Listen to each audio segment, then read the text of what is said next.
जय हिंद साथियों, welcome to self study classes with Sumit Jain YouTube channel में आप सभी का स्वागत है। दोस्तों, आज के वीडियो में हम हिंदी पेडागोजी के बारे में पढ़ने वाले हैं और हिंदी पेडागोजी की आपकी रोज़ क्लास होती है दोपहर में 2:30 बजे, ठीक है।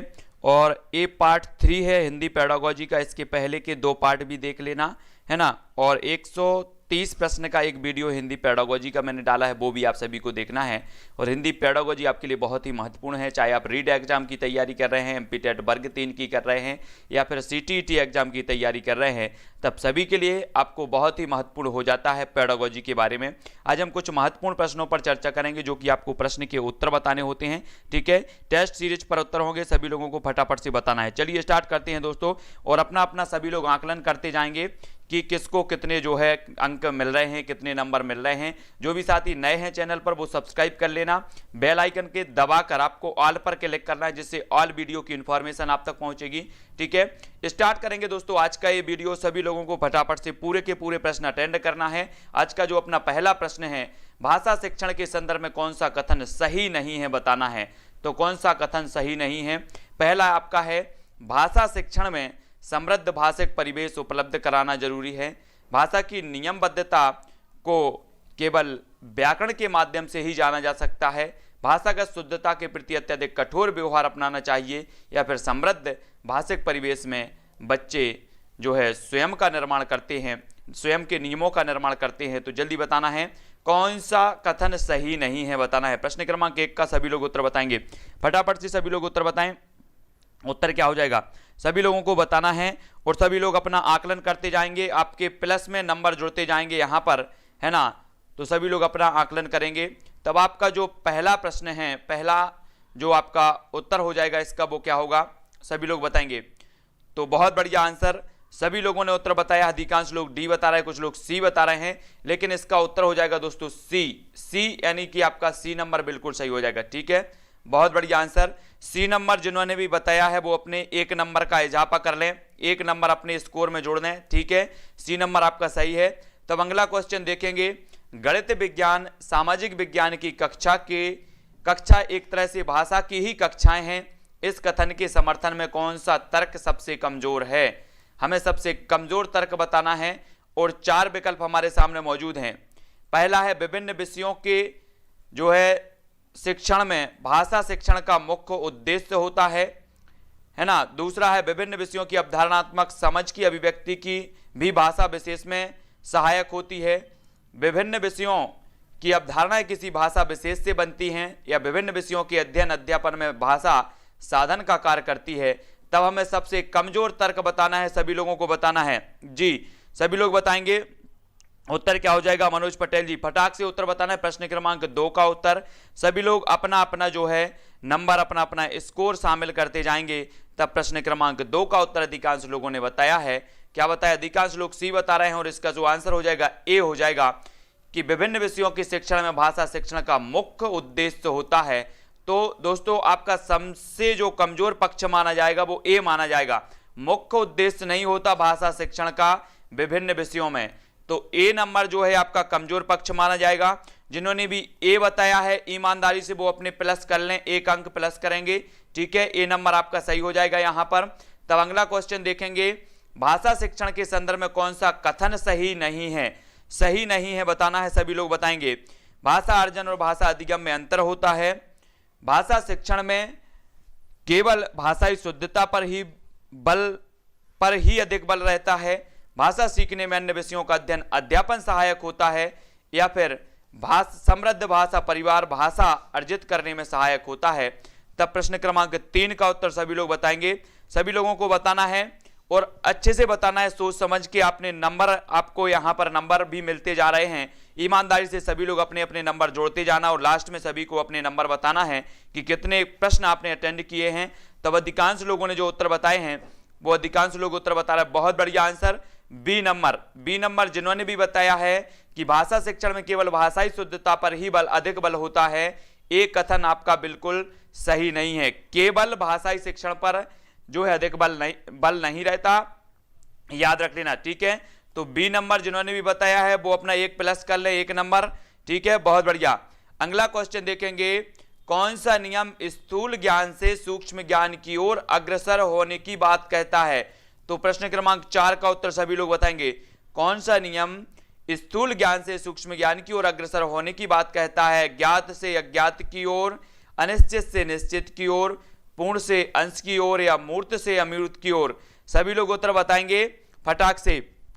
उत्तर क्या हो जाएगा? प्रश्न क्रमांक 4 का उत्तर हमें बताना है, और अधिकांश लोगों ने जो 4 का उत्तर बताया है सभी को बताना है, सोच समझ के उत्तर बताना है। ठीक है, बहुत बढ़िया तरीके से ये प्रश्न का उत्तर सभी लोग बताएंगे, और आपका जो आंसर हो जाएगा प्रश्न क्रमांक 4 का वो होगा डी। स्थूल ज्ञान से सूक्ष्म ज्ञान की ओर अग्रसर होने की बात कहता है मूर्त से अमूर्त की ओर। प्लस कर लेना डी वाले 1 नंबर। ठीक है, अगला क्वेश्चन देख लो। अगला क्वेश्चन है भाषा शिक्षण का सिद्धांत या नियम नहीं है तो कौन सा नहीं है? जल्दी बताओ। भाषा शिक्षण का सिद्धांत या नियम नहीं है तो कौन सा नहीं है? 4 विकल्प है हमारे सामने, 4 में से 1 का चयन करना है। सभी लोग करेंगे। निश्चित उद्देश्य एवं पाठ सामग्री का सिद्धांत, व्यक्तिगत भिन्नता का सिद्धांत, निश्चित से अनिश्चित की ओर, या विश्लेषण से संश्लेषण की ओर नियम। तो भाषा शिक्षण का सिद्धांत या नियम नहीं है तो कौन सा नहीं है? तब सभी लोगों को उत्तर बताना है, गलत ना हो इसलिए बहुत समझ के उत्तर बताना है सभी लोगों को। प्रश्न क्रमांक 5 का ये बिल्कुल आपका समझो कि ये पेपर ही चल रहा है, प्लस और माइनस आपका नंबर यहां पर काउंट किया जाएगा। तब सभी लोगों ने, अधिकांश लोगों ने, कुछ लोग सी बता रहे हैं, कुछ लोग डी बता रहे हैं, तब आपका आंसर होगा सी। जिन्होंने भी सी बताया है निश्चित से अनिश्चित की ओर भाषा शिक्षण का सिद्धांत नहीं है तो सी नंबर वाले अपना प्लस कर लें 1 नंबर। ठीक है, बहुत बढ़िया। भाषा शिक्षण का सिद्धांत या नियम नहीं तो निश्चित से अनिश्चित की ओर, यानी ये सी नंबर आपका सही होगा। ठीक है, अगला क्वेश्चन देख लो। गणित के शिक्षक ने राहुल को वाक्य सही करने के लिए कहा, उनके द्वारा ऐसा करना भाषा शिक्षण के किस सिद्धांत के अंतर्गत आएगा? प्रश्न क्रमांक 6 का उत्तर बताना है। मनोरंजन, अनुकरण, मौखिक एवं लेखन कार्य का सिद्धांत, या बहुमुखी प्रयास? तो सभी लोग उत्तर बताएंगे प्रश्न क्रमांक 6 का। सभी लोगों का आंसर फटाफट आएगा, जल्दी बताओ। सभी लोग जो आंसर बताना है 4 विकल्प में से 1 का चयन करना है, तब आप सभी का जो आंसर आ रहा है क्या आ रहा है? बहुत बढ़िया। कुछ लोग सी बता रहे हैं, कुछ लोग डी बता रहे हैं, है ना? बहुत बढ़िया। यहां पर बिल्कुल कंपटीशन आपका चल रहा है, और आपका जो उत्तर हो जाएगा डी वाले, जिन्होंने भी डी बताया है वो प्लस लगा लें, आपका उत्तर हो जाएगा डी। गणित के शिक्षक ने राहुल को वाक्य सही करने के लिए कहा, उनके द्वारा ऐसा करना भाषा शिक्षण के बहुमुखी प्रयास सिद्धांत के अंतर्गत आएगा, यानी विकल्प नंबर डी आपका बिल्कुल सही हो जाएगा, डी नंबर। ठीक है, बहुत बढ़िया। अगला क्वेश्चन देखो। अगला क्वेश्चन है, इनमें से प्राथमिक स्तर पर भाषा शिक्षण का कौन सा उद्देश्य अनिवार्यतः नहीं है? तो कौन सा नहीं है अनिवार्य? विभिन्न संदर्भों में प्रयुक्त शब्दों के सही अर्थ ग्रहण करना, विभिन्न संदर्भों और स्थितियों में अपनी बात व्यक्त करने की कुशलता का विकास, या फिर भाषा के अलंकारिक प्रयोग की क्षमता, या फिर मानवीय मूल्यों का विकास? तब प्रश्न क्रमांक 7 का उत्तर सभी लोग बताएंगे। उत्तर क्या हो जाएगा? सोच समझ के बताना है। प्राथमिक स्तर पर भाषा शिक्षण का कौन सा उद्देश्य अनिवार्य नहीं है? तो उत्तर बताओ। प्रश्न क्रमांक 7 का सभी ने जो उत्तर बताया है, अधिकांश लोग उत्तर बता रहे हैं सी। बहुत बढ़िया, सी नंबर जिन्होंने भी बताया है सी नंबर आपका सही होगा। भाषा के अलंकारिक प्रयोग की क्षमता का विकास, सी नंबर वाले प्लस करो 1 अंक अपने रैंक में, अपने बिल्कुल स्कोर में 1 नंबर प्लस करो। ईमानदारी से सभी लोग जोड़ते जाएंगे और काउंट करेंगे। कविता पाठ करवाना किस सिद्धांत के अंतर्गत आता है? जीवन समन्वय का सिद्धांत, शिक्षण सूत्रों का सिद्धांत, क्रियाशीलता का सिद्धांत, या बाल केंद्रिता का सिद्धांत? 8 का उत्तर सभी लोग बताएंगे।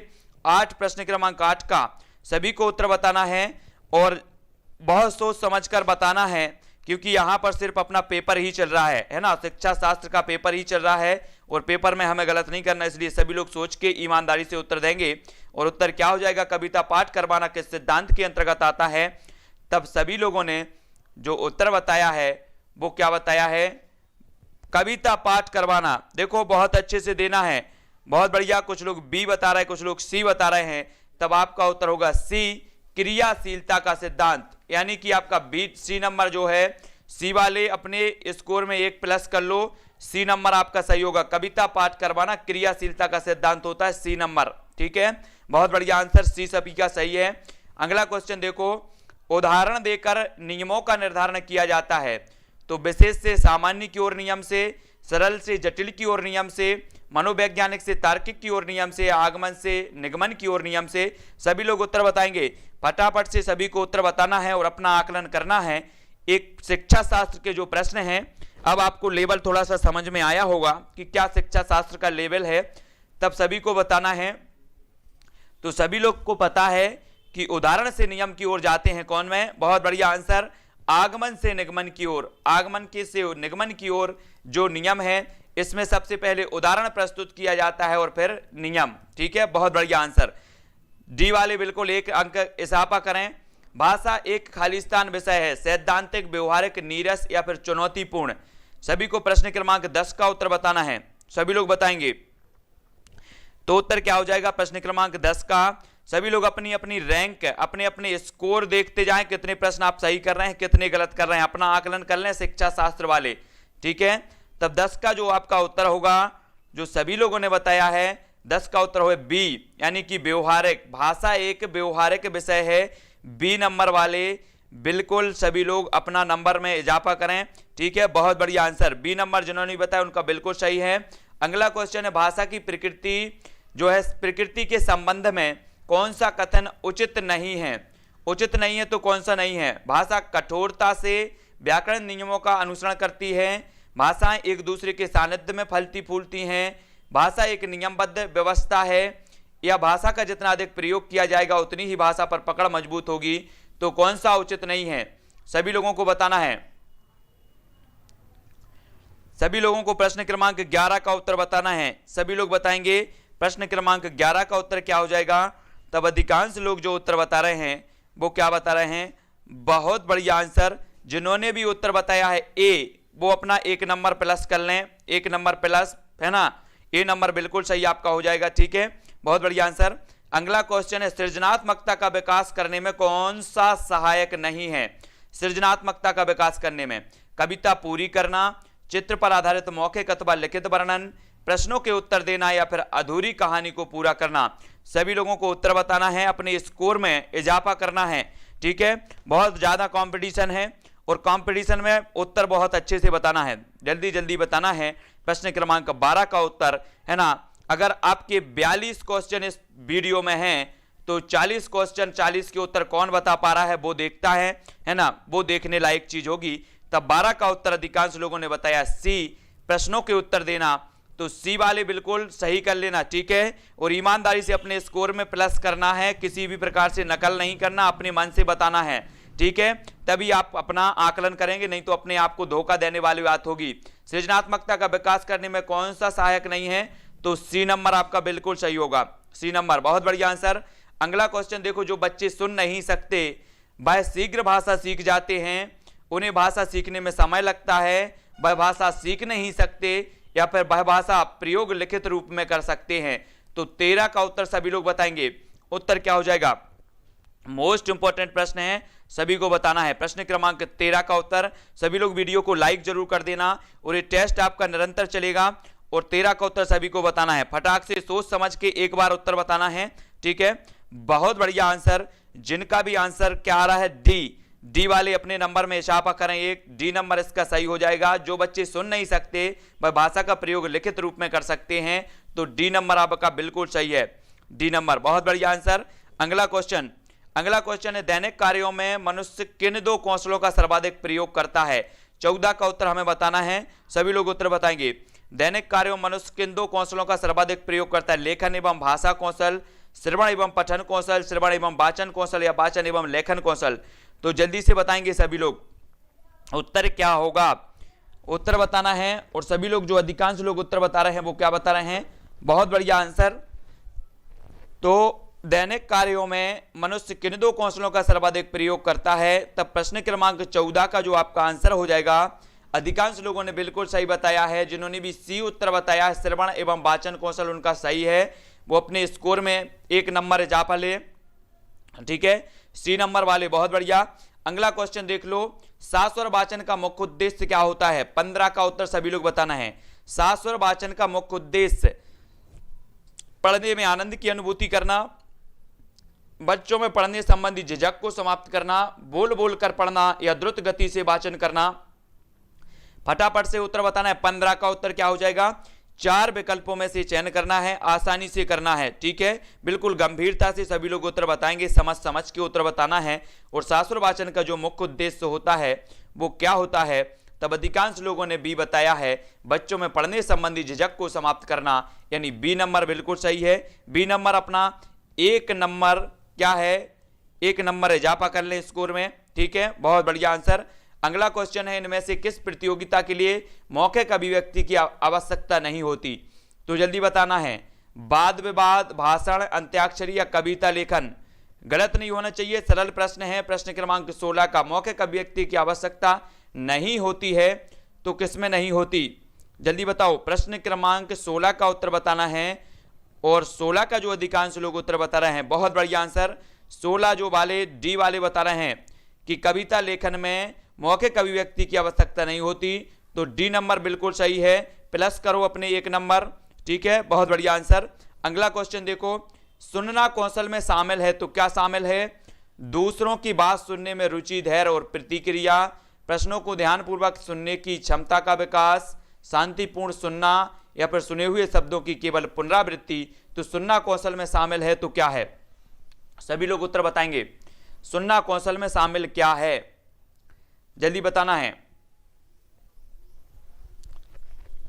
सभी लोगों के 4 विकल्प हैं, 4 में से उत्तर सभी को बताना है। और उत्तर सभी लोग जो बता रहे हैं, अधिकांश लोग ए बता रहे हैं, कुछ लोग सी बता रहे हैं, कुछ लोग बी बता रहे हैं। तो सुनना कौशल में शामिल है प्रश्नों को ध्यानपूर्वक सुनने की क्षमता का विकास, है ना, तो याद रख लेना है, बी नंबर आपका सही हो जाएगा, ठीक है, बी नंबर आपका सही होगा। अगला क्वेश्चन है 18, सुनना बोलना कौशलों के विकास के लिए सर्वोत्तम विधि कौन सी हो सकती है। 18 का उत्तर सभी लोग बताएंगे। प्रश्न क्रमांक 18 का 4 विकल्प हैं, 4 में से 1 का चयन करना है, हाँ, और गलत नहीं बताना है। और लास्ट में आपको बताना है कि कितने नंबर आपने कितने क्वेश्चन अटेंड किए हैं और कितने क्वेश्चन में आपसे नंबर आए हैं। तो सुनना बोलना कौशलों के विकास के लिए सर्वोत्तम विधि कौन सी है, कहानी कहना और उस पर बच्चों की प्रतिक्रिया जानना, कविता याद करवाकर बुलवाना, कक्षा के कुछ बच्चों द्वारा पाठ के अनुच्छेद पढ़कर सुनाना, या फिर अंत्याक्षरी गतिविधि का आयोजन करना। तब आपका जो आंसर होगा वो क्या होगा, अधिकांश लोगों ने बताया कि सुनना बोलना कौशलों के विकास के लिए सर्वोत्तम विधि है कहानी कहना और उस पर बच्चों की प्रतिक्रिया जानना, यानी कि विकल्प नंबर जो ए बताया है जिन्होंने भी, उनका 1 नंबर फिर बढ़ता हुआ, 1 नंबर प्लस होता हुआ ए वालों का। बहुत बढ़िया, ठीक है, बहुत बढ़िया आंसर। अपने मन से ही उत्तर देना है, जितने लोग उत्तर बता रहे हैं कमेंट में, उनको अपने मन से ही उत्तर देना है और अपना आकलन करना है, ठीक है। विकास ने अपने क्षेत्र में आयोजित रंगारंग कार्यक्रम के विषय में मित्रों को सुनाया, इस स्थिति में वह किस कौशल का प्रयोग कर रहा है, भाषण कौशल, लेखन, वाचन या फिर श्रवण कौशल। तो 4 विकल्प हैं, 4 में से 1 का चयन सभी लोग करेंगे कि विकास ने अपने क्षेत्र में आयोजित रंगारंग कार्यक्रम के विषय में मित्रों को सुनाया, इस स्थिति में वह किस कौशल का प्रयोग कर रहा है। तब 4 विकल्पों में से सभी लोग उत्तर बताएंगे फटाफट से। कुछ लोग ए बता रहे हैं, कुछ लोग सी बता रहे हैं, सभी को उत्तर बताना है। तब उत्तर क्या हो जाएगा, 19 का अधिकांश लोगों ने उत्तर बताया है सी, यानी कि वाचन कौशल का सी नंबर आपका सही होगा। सी नंबर वाले अपना प्लस करें 1 नंबर, ठीक है, 1 नंबर कर लें प्लस सी वाले, बहुत बढ़िया। 19 का सी आपका बिल्कुल राइट हो जाएगा। अगला क्वेश्चन देख लो, ध्वनियों के विभेदीकरण में सहायक है तो क्या है, श्रवण कौशल, भाषण, बाद में बात करना या फिर वाचन कौशल। सभी लोगों को आंसर बताना है जल्दी जल्दी से। ध्वनियों के विभेदीकरण में सहायक होता है तो क्या होता है, प्रश्न क्रमांक 20 का उत्तर। 4 विकल्प में से 1 का चयन सभी को करना है और बड़े अच्छे से उत्तर बताना है, ठीक है, बिल्कुल आराम से उत्तर सभी लोग बताएंगे कि ध्वनियों के विभेदीकरण में सहायक है तो कौन सा है, श्रवण कौशल है, भाषण है, बाद में बात करना या फिर वाचन कौशल। तब सभी लोगों ने बिल्कुल, कुछ लोग ए, कुछ लोग बी, कुछ लोग सी बता रहे हैं। तब आपका जो आंसर होगा वो क्या होगा, वो होगा ए, श्रवण कौशल। ध्वनियों के विभेदीकरण में सहायक होता है श्रवण कौशल, यानी कि ए नंबर जो है वो आपका सही होगा। ए वाले प्लस करें अपने स्कोर को, है ना, बहुत बढ़िया। अगला क्वेश्चन देख ले, मैं सभी के कमेंट देखता जा रहा हूं, है ना, किसने कौन कौन उत्तर क्या बता रहा है, और बाद में सभी को नंबर भी बताना है बिल्कुल ईमानदारी से। भाषा के प्राथमिक कौशल हैं तो 21 का उत्तर सभी लोग बताएंगे। वाचन कौशल, श्रवण कौशल, श्रवण और वाचन, श्रवण और पठन। तो सभी लोग बताएंगे भाषा के प्राथमिक कौशल कौन से हैं। सभी को उत्तर बताना है, 21 का आंसर बताना है। तो प्राथमिक कौशल बताना है, मोस्ट इंपॉर्टेंट है, इसलिए सभी लोग उत्तर बताएंगे भाषा के प्राथमिक कौशल कौन से हैं। जल्दी उत्तर लिखो 21 का आंसर। तब सभी लोगों ने, अधिकांश लोगों ने उत्तर बताया सी, कुछ लोग बी बता रहे हैं। आपका उत्तर होगा सी। सी वाले प्लस कर लो अपने स्कोर में 1 नंबर। सी यानी कि श्रवण और वाचन जो होते हैं ये प्राथमिक कौशल होते हैं, यानी कि ए नंबर, सी नंबर जो है वो आपका बिल्कुल सही हो जाएगा। बहुत बढ़िया आंसर। अगला क्वेश्चन देखो, और जिन भी साथी ने पेडागोजी, हिंदी पेडागोजी विस्तृत नहीं पढ़ा है तो पेडागोजी हिंदी विस्तृत की प्लेलिस्ट है, पूरी की पूरी पेडागोजी की मैंने विस्तृत वीडियो बनाकर डाले हैं, तो वो पेडागोजी विस्तृत रूप से अध्ययन कर लेना। भाषाई विकास को प्रभावित नहीं करता तो क्या नहीं करता? संकोच, व्यक्तित्व, बुद्धि या फिर मधुर वाणी। तो भाषाई विकास को प्रभावित नहीं करता तो क्या नहीं करता? सबसे कमजोर पक्ष आपको बताना है 22 का उत्तर, जल्दी से बताना है, जल्दी बताओ इनमें से सबसे कमजोर विकल्प कौन सा है। भाषाई विकास को प्रभावित नहीं करता तो कौन सा विकल्प सबसे कमजोर है? तब अधिकांश लोग ए बता रहे हैं, कुछ लोग डी बता रहे हैं और कुछ लोग सी बता रहे हैं। तो देखो संकोच करता है, व्यक्तित्व करता है, बुद्धि भी करता है, लेकिन मधुर वाणी एक कम कमजोर है, एक कमजोर है इसमें, तो डी नंबर आपका सही हो जाएगा। डी वाले जिन्होंने डी बताया है वो अपना प्लस करें 1 नंबर, ठीक है, डी वाला डी उत्तर सही हो जाएगा, ठीक है, बहुत बढ़िया। अगला क्वेश्चन देख लो। अगला क्वेश्चन है छात्र व्याकरण के माध्यम से खालिस्तान करना सीखते हैं। उत्तर सभी लोग बताना है। छात्र व्याकरण के माध्यम से खालिस्तान करना सीखते हैं। ध्वनियों का शुद्ध उच्चारण, ब्राह्म चिन्हों का शुद्ध प्रयोग, भाषा का लिखित एवं मौखिक रूप से शुद्ध प्रयोग या ध्वनियों में सूक्ष्म अंतर। तब 23 का उत्तर 4 विकल्प हैं और 4 में से उत्तर बताना है, ठीक है, बहुत बढ़िया आंसर, जल्दी जल्दी बताना है। तब बहुत अच्छे से उत्तर अधिकांश लोग बता रहे हैं कि छात्र व्याकरण के माध्यम से खालिस्तान करना सीखते हैं। क्या करना सीखते हैं? तो वो करना सीखते हैं सी, यानी कि भाषा का लिखित एवं मौखिक रूप से शुद्ध प्रयोग करना सीखते हैं। तो सी नंबर वाले जिन्होंने भी सी बताया है उनका प्लस स्कोर होता हुआ आगे बढ़ रहा है, बहुत बढ़िया। अगला क्वेश्चन है आगमन विधि द्वारा व्याकरण पढ़ाने में कौन सा शिक्षण सूत्र कार्य करता या फिर करते हैं? तो जल्दी से बताओ, 24 का उत्तर बताएंगे। आगमन विधि द्वारा व्याकरण पढ़ाने में कौन से शिक्षण सूत्र कार्य करते हैं? आगमन विधि सभी लोग समझते हैं, है ना, तो जल्दी बताओ आगमन विधि में क्या होता है। सबसे पहले उदाहरण प्रस्तुत किया जाता है, फिर नियम की ओर जाते हैं, और निगमन विधि में क्या होता है, सबसे पहले नियम प्रस्तुत किए जाते हैं फिर उदाहरण की ओर जाते हैं। तो यहाँ पर आगमन विधि में आपको बताना है कि व्याकरण पढ़ाने में कौन सा शिक्षण सूत्र कार्य करता है। तब आपका उत्तर क्या हो जाएगा प्रश्न क्रमांक 24 का? अधिकांश लोगों ने डी बताया है, बहुत बढ़िया आंसर, डी नंबर आपका बिल्कुल सही है, यानी कि मूर्त से अमूर्त की ओर और ज्ञात से अज्ञात की ओर डी नंबर आपका बिल्कुल सही होगा, है ना, डी नंबर वालों का एक और प्लस होगा। अगला क्वेश्चन देखें। अगला क्वेश्चन है साथियों, भाषा की शिक्षिका होने के नाते व्याकरण पढ़ाते हुए आपका उद्देश्य होगा बच्चों को व्याकरण नियमों से अवगत कराना, बच्चों को भाषिक संरचनाओं से अवगत कराना, बच्चों को वाक्य रचना के नियम बताना या फिर भाषा का शुद्ध प्रयोग करना सिखाना। तब 25 का उत्तर बताना है। उत्तर क्या हो जाएगा? मोस्ट इंपॉर्टेंट है, सभी लोग उत्तर बताएंगे, सभी लोगों को बहुत अच्छे से बताना है। प्रश्न क्रमांक 25 का उत्तर बताना है। उत्तर बताओ, सभी लोग उत्तर बताएंगे, जल्दी जल्दी से उत्तर बताना है और किसी का गलत ना हो, इसलिए बिल्कुल आसानी से उत्तर बताएंगे। तब 25 का अधिकांश लोगों ने उत्तर बताया है डी। डी वाले बिल्कुल भाषा का शुद्ध प्रयोग करना सिखाना, यानी कि डी नंबर बिल्कुल सही हो जाएगा। डी वाले फिर से एक प्लस कर लें अपने स्कोर में। अगला क्वेश्चन निगमन विधि है, नियम बताकर उदाहरण देना, उदाहरण देकर नियम समझाना, भाषा का अनुकरण करने की विधि या बिना उदाहरण दिए भाषा सिखाना।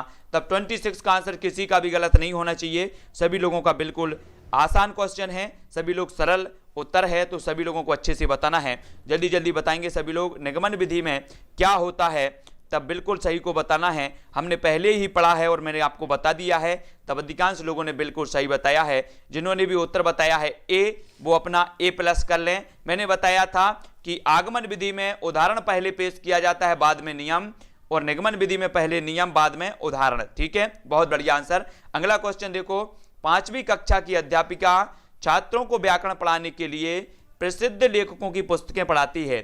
वह व्याकरण पढ़ाने के लिए किस विधि का प्रयोग कर रही है?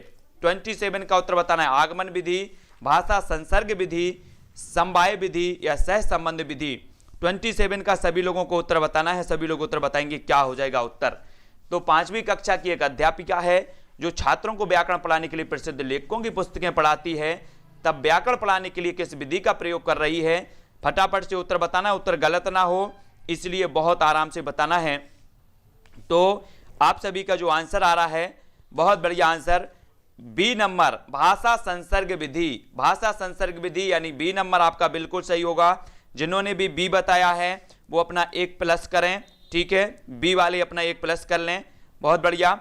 अगला क्वेश्चन देखेंगे 28, व्याकरण पढ़ाते हुए शिक्षक का उद्देश्य नहीं होता तो क्या नहीं होता। सभी लोगों को उत्तर बताना है, व्याकरण पढ़ाते हुए जो है शिक्षक का उद्देश्य नहीं होता, 28 का आंसर बताना है। तो सभी लोग उत्तर बताएंगे, छात्र भाषिक संरचनाओं का ज्ञान प्राप्त कर सकें, छात्र शुद्ध एवं अशुद्ध भाषा में अंतर कर सकें, छात्र केवल शुद्ध लेखन कर सकें या फिर छात्र उच्चारण कर सकें।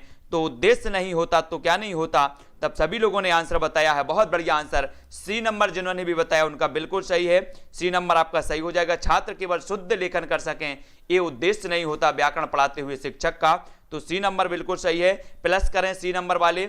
अगला क्वेश्चन देखेंगे, मुहावरे और लोकोक्तियों का प्रयोग करना व्याकरण का प्रमुख हिस्सा है, हिंदी भाषा शिक्षण का सबसे महत्वपूर्ण उद्देश्य है, भाषिक अभिव्यक्ति को प्रभावी बनाता है या केवल गद्य पाठों के अभ्यासों का हिस्सा है। तब सभी को उत्तर बताना है। जो भी साथी ने अभी तक क्या नहीं किया है, सब्सक्राइब नहीं किया है चैनल को, वो सब्सक्राइब कर लेना, और जो भी साथी अभी तक टेलीग्राम ग्रुप में नहीं जुड़े हैं वो टेलीग्राम ग्रुप में जुड़ जाना, ठीक है।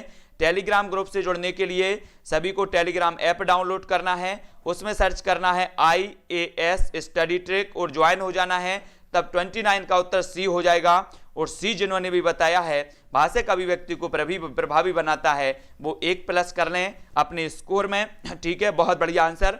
अगला क्वेश्चन है, व्याकरण शिक्षण के संदर्भ में कौन सा कथन सही है, तो जल्दी से बताना है। व्याकरण शिक्षा के संदर्भ में व्याकरण शिक्षण के लिए समय सारणी में अलग से कालांशों की व्यवस्था होनी चाहिए, भाषा प्रयोग की अपेक्षा भाषा नियमों को ही महत्व देना चाहिए, या फिर बच्चे परिवेश में उपलब्ध भाषिक प्रयोगों के आधार पर स्वयं भाषा के नियम बनाने की क्षमता रखते हैं, या व्याकरण शिक्षण अत्यंत आवश्यक है।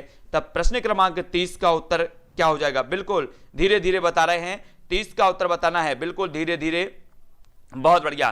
तो जल्दी बताओ, बिल्कुल आराम से मैं बोल रहा हूं अब, जल्दी जल्दी से, ताकि सभी लोग समझ सके जो है। हाँ बिल्कुल, बहुत बढ़िया। तो प्रश्न भी पढ़ो और उत्तर भी बताना है सभी को, आराम आराम से बोलते हुए। तो 30 का उत्तर अधिकांश लोग जो उत्तर बता रहे हैं वो क्या बता रहे हैं, व्याकरण शिक्षण के संदर्भ में कौन सा कथन सही है बताना है। तब बहुत बढ़िया आंसर, डी नंबर जिन्होंने भी बताया है व्याकरण शिक्षण अत्यंत आवश्यक है, तो डी नंबर आपका बिल्कुल सही हो जाएगा, ठीक है। डी नंबर जिन्होंने भी बताया है वो अपना प्लस करें, स्कोर में 1 प्लस कर लें डी नंबर वाले, ठीक है। अगला क्वेश्चन देख लो, व्याकरण शिक्षण को सरस एवं रुचिकर बनाने के लिए निम्नलिखित में से कौन सा उपाय नहीं किया जा सकता। व्याकरण की पाठचर्या छात्रों के स्तरानुकूल बनाना, व्याकरण की शिक्षा भाषा संसर्ग विधि से देना, छात्रों को नियम व परिभाषा रटने के लिए प्रोत्साहित किया जाना, या फिर व्याकरण शिक्षण को दृश्य श्रव्य सामग्री के प्रयोग से रोचक बनाया जाए। तो 31 का उत्तर सभी लोग बताएंगे, उत्तर क्या हो जाएगा।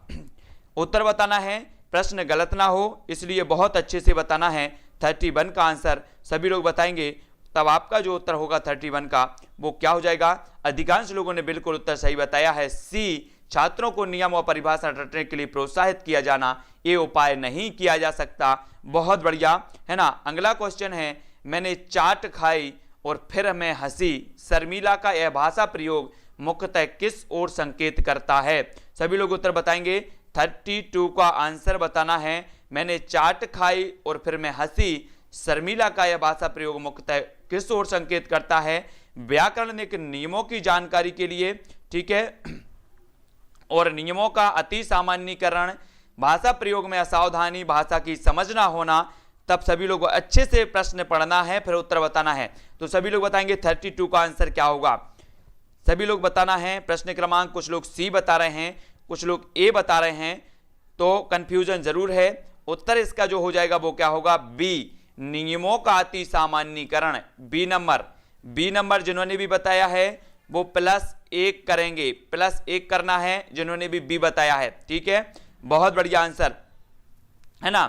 अगला क्वेश्चन है, कक्षा में मौजूद बहुभाषिकता बच्चों का लक्ष्य भाषा सीखने के लिए हतोत्साही करती है, शिक्षक के लिए एक जटिल और कठिन चुनौती है, भाषा शिक्षण में बाधक है, या भाषा शिक्षण में एक संसाधन के रूप में प्रयुक्त हो सकती है।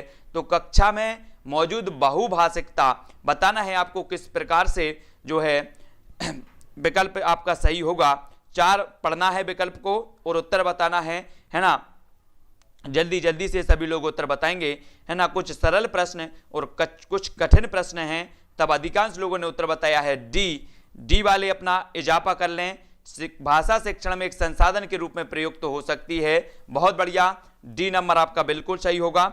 डी नंबर वाले अपना एक स्कोर में प्लस करेंगे। अगला क्वेश्चन है, निम्नलिखित में से कौन सा कथन सत्य है? पूरी स्कूली शिक्षा के दौरान द्विभाषिकता को बनाए रखना चाहिए, कारण द्विभाषिकता और विद्वत उपलब्धियों का गहरा सकारात्मक संबंध पाया जाता है। भाषा में उच्च स्तरीय दक्षता प्राप्ति के बिना गणित, समाज विज्ञान और विज्ञान में समझ और उपलब्धि के स्तर का विकास संभव नहीं है। पढ़ने की आदत को प्रोत्साहित करने के लिए जरूरी है कि प्रत्येक स्कूल में अच्छे पुस्तकालय हों, जहां बच्चों को अपने पाठ्यक्रम के अलावा अन्य सामग्री पढ़ने और लिखने के प्रति भी प्रेरित किया जा सके। तब आपको सत्य कथन बताना है। तो सत्य कथन जिन्होंने भी डी बताया है, डी नंबर जिन्होंने भी बताया है वो बिल्कुल सही हो जाएगा। डी नंबर, बहुत बढ़िया, डी नंबर आंसर सही है। डी नंबर अपने प्लस करेंगे अपने स्कोर में, ठीक है, 1 नंबर, बहुत बढ़िया। अगला क्वेश्चन देखो, प्राथमिक स्तर पर बहुसांस्कृतिक पृष्ठभूमि वाली कक्षा में बच्चे लक्ष्य भाषा के परिवेश से भाषा अर्जित करते हुए लक्ष्य भाषा की अपनी भाषा से तुलना करते हैं, धीरे धीरे भाषा के रचनात्मक प्रयोग का अभ्यास करने लगते हैं, उसे शुद्ध अशुद्ध रूप में पहचानते हैं, या फिर व्याकरणिक नियमों की शुद्धता को परखते हैं। तो 35 का उत्तर बताना है। प्राथमिक स्तर पर बहुसांस्कृतिक पृष्ठभूमि वाली कक्षा में बच्चे लक्ष्य भाषा के परिवेश से भाषा अर्जित करते हुए क्या करते हैं? 35 का सभी लोग उत्तर बताएंगे। सटीक उत्तर बताना है, सही उत्तर बताना है, गलत नहीं बताना है। तब अधिकांश लोग बिल्कुल सही उत्तर बता रहे हैं, बी नंबर आपका सही हो जाएगा। धीरे धीरे भाषा के रचनात्मक प्रयोग का अभ्यास करने लगते हैं। तो बी जिन्होंने भी बताया है वो प्लस कर लें स्कोर में। अगला क्वेश्चन देख लें, मातृभाषा क्षेत्रीय भाषा का प्रयोग शिक्षा के सभी स्तरों तक जारी रहना चाहिए, क्यों रहना चाहिए? मातृभाषा या आसपास की भाषा में दक्षता का स्तर बेहतर, संज्ञानात्मक विकास, अंतर्वैयक्तिक संवाद, अनुवाद, संवाद कुशलता व सैद्धांतिक स्पष्टता को बढ़ावा देने में महत्वपूर्ण भूमिका निभाता है। ऐसा करना अंतर्राष्ट्रीय संबंधों में विस्तार के दृष्टिकोण से सर्वाधिक आवश्यक है। मातृभाषा में बच्चों की रुचि अधिक होती है। केवल मातृभाषा के जरिए ही बच्चों के संज्ञानात्मक विकास एवं संवाद कुशलता को जो है बढ़ाया जाता है। तब उत्तर बताना है 36 का उत्तर क्या हो जाएगा? उच्च स्तरों तक जारी रहना चाहिए, क्यों रहना चाहिए? सभी को उत्तर बताना है, सभी लोग उत्तर बताएंगे और सभी लोग जो उत्तर बता रहे हैं बहुत बढ़िया आंसर सभी ने बताया है विकल्प नंबर ए, यानी कि बिल्कुल सही है। ए नंबर आपका बिल्कुल सही हो जाएगा, बहुत बढ़िया। जिन्होंने भी ए बताया है उनका आंसर बिल्कुल सही हो जाएगा। अगला क्वेश्चन देखेंगे, अगला क्वेश्चन क्या है? अगला क्वेश्चन है, हिंदी भाषा की पाठ्य पुस्तक में लोकगीतों को शामिल करने का कौन सा उद्देश्य सबसे कम महत्वपूर्ण है? लोकगीतों से संबद्ध राज्यों की जानकारी देना, लोकगीतों की रसानुभूति, लोकगीतों के माध्यम से भारत की संस्कृति विशेषताओं से परिचित कराना, या फिर लोकगीतों की भाषिक विशेषताओं से परिचित होने का अवसर मुहैया कराना। तो सबसे कमजोर पक्ष आपको बताना है कौन सा है, कौन सा विकल्प इसमें सबसे कमजोर होगा। 37 का उत्तर सभी लोग बताएंगे। फटाफट से अच्छे से बताना है, आराम से बताना है कि ये लोकगीतों को शामिल करने का जो उद्देश्य होगा वो क्या होगा, सभी लोग बताएंगे। सबसे कम महत्वपूर्ण बताना है, यहां पर सबसे कम महत्वपूर्ण कौन सा होगा? तो सबसे कम महत्वपूर्ण जो होगा वो सिर्फ कुछ लोग ही सही उत्तर बता रहे हैं कि वो सबसे कम महत्वपूर्ण जो होगा वो होगा बी नंबर। बी नंबर यानी कि लोकगीतों की रसानुभूति, बी नंबर आपका सही हो जाएगा। ठीक है, बी नंबर वाले अपना प्लस करें 1 नंबर का।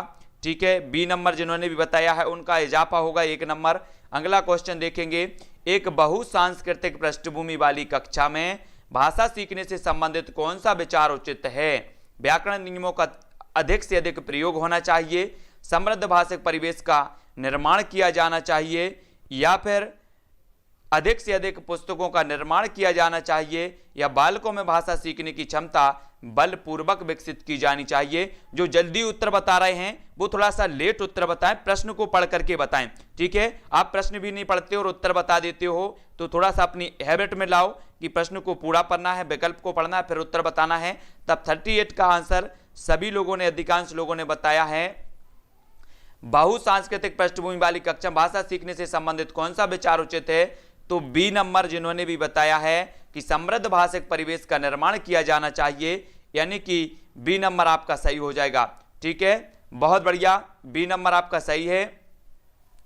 अगला क्वेश्चन देखो, एक से अधिक भाषाओं का प्रयोग बच्चों को किसी भी भाषा में निपुणता प्राप्त नहीं करने देता, भाषा सीखने की प्रक्रिया को धीमी करता है, संज्ञानात्मक रूप से समृद्ध होने का संकेत है, या फिर भाषा सीखने में बाधक है।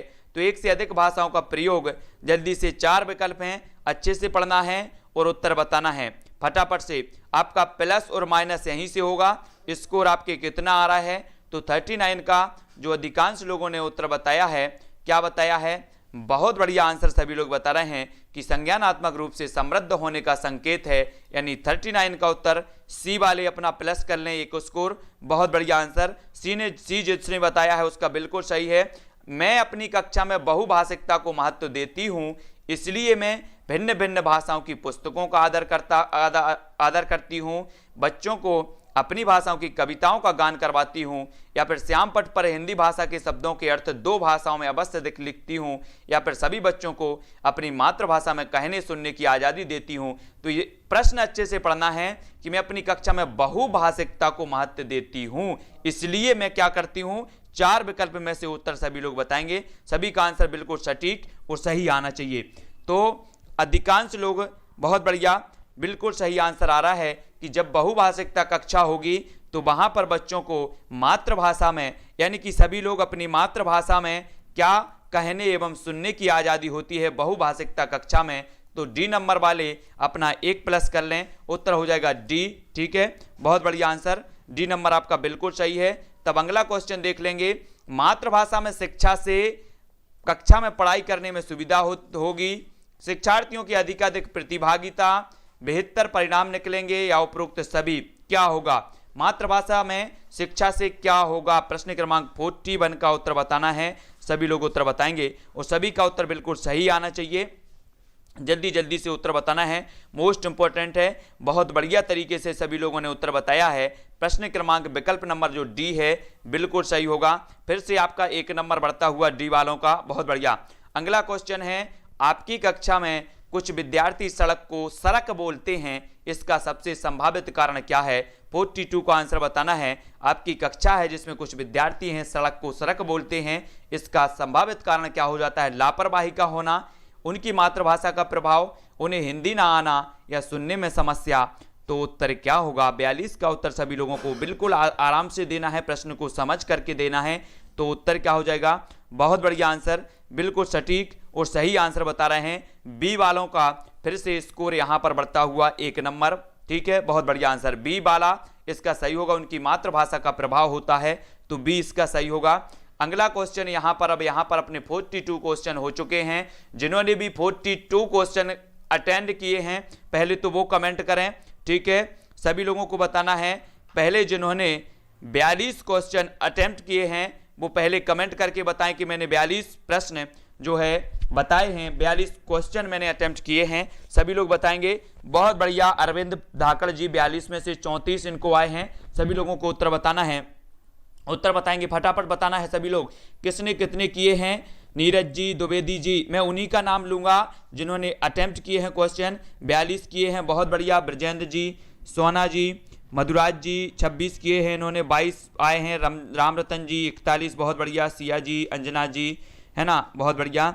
अमर सिंह जी, सरस्वती जी, अमृतलाल जी 42 में से 32, ज्योति जी 22 से 18, और बहुत बढ़िया रविशंकर जी लेट हो गए हैं। सालू गुप्ता जी 42 में से 33, चौरसिया 40 में से 32, 42 में से 34 शैलेंद्र जी, है ना, जल्दी जल्दी से बताना है। 42 में से 35 आए हैं तुषार जी के, कृष्णा जी के, 42 से 29 राम रतन यादव के, बहुत बढ़िया। कुछ लोग 42 में से 28 जितेंद्र जी, उमा सरन जी, शैलेश जी, सूरज साहू जी 42 से 25, सुधाना जी 42 से 35, बहुत बढ़िया, धन्यवाद। साधना जी सॉरी है ना, सोना जी, पंकज 42 में से 40, बहुत बढ़िया। सोना, पंकज जी, ईमानदारी से सभी लोग अगर बता रहे हैं तो 42 में से अगर 40 आए हैं तो बहुत बढ़िया। अनुज तिवारी जी बहुत बढ़िया है ना। सुनीता विश्वकर्मा जी, इनने 30 किए हैं 18, बहुत बढ़िया। 42 में से 34 राम जी, बहुत बढ़िया।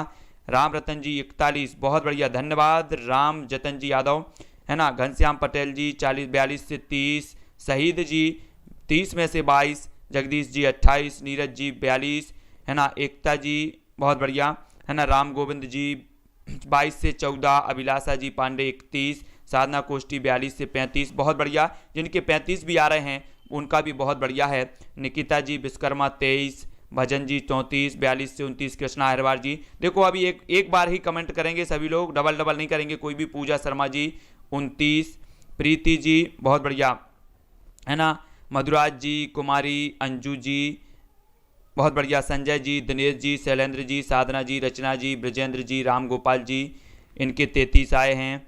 और नीलू जी, सुलोचना जी बहुत बढ़िया, लेट हो गए। प्रीति जी, अनिल केवट जी, मधुराज जी, सोना, पंकज जी, ज्योति जी, मधुराज, संजय जी 27 आए हैं। 32 से 35 से 28 आए हैं कुछ के। रोहित, दिलीप जी है ना। सिया जी, रचना जी, तुषार जी, दिनेश जी, फिनिश है ना। 6 में से 4 और 42 से 30 आए हैं। सरस्वती, देव शर्मा जी बहुत बढ़िया है ना। राधे यादव जी 42 से 36, 35 से 28 आए हैं कुछ लोगों के।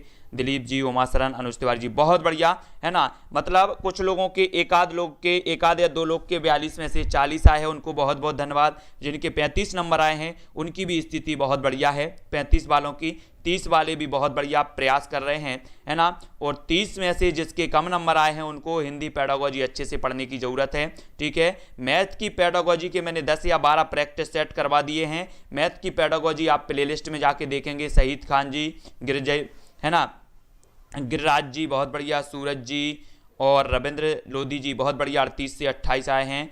ज्योति जी है ना, अनुज जी, सभी को धन्यवाद। और अपनी क्लास होती है रोज 2:30 बजे। इसी प्रकार से अपन प्रश्न लगाते हैं और रोज 2:30 बजे आएंगे। अगर आप पढ़ना चाहते हैं इस प्रकार से प्रश्न और अपना आकलन करना चाहते हैं ईमानदारी से, तो आपको रोज 2:30 बजे आपकी क्लास होती है हिंदी पेडागोजी की।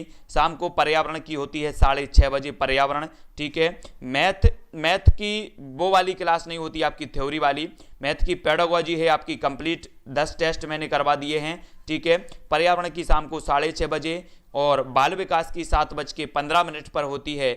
और हिंदी जो आपकी व्याकरण है, हिंदी व्याकरण, उसकी होती है रात में 10:10 पर, ठीक है। आसमा खान, अमृतलाल जी, प्रीति जी, मोहम्मद हफीज जी, सूरज जी, गिरिराज जी, ठीक है। सभी लोग, अधिकांश वीडियो आपकी जो है प्लेलिस्ट में उपलब्ध हैं है ना। प्लेलिस्ट में देखें, प्लेलिस्ट में पूरे के पूरे अलग अलग प्लेलिस्ट बनी है। पर्यावरण की, मैथ पेडागोजी की, हिंदी पेडागोजी, पर्यावरण पेडागोजी है ना, सभी की प्लेलिस्ट बनी है। तो प्लेलिस्ट में जाके देखना है, सभी को वीडियो को लाइक कर देना है और अपने मित्रों तक शेयर जरूर करना है। नीलू जी बहुत बढ़िया, सभी के लिए धन्यवाद, ठीक है। हाँ, संस्कृत की क्लास भी आएगी, इसी के बाद आएगी जब अपनी हिंदी की बहुत सारे अपन प्रैक्टिस करवा लेंगे। 10 से या 15 प्रैक्टिस आप सेट हो जाएंगे, ठीक है। बहुत बढ़िया दिलीप जी, सभी को धन्यवाद। आज के लिए बस इतना ही। दिनेश जी, अनिल केवट जी, सभी को धन्यवाद। जय हिंद।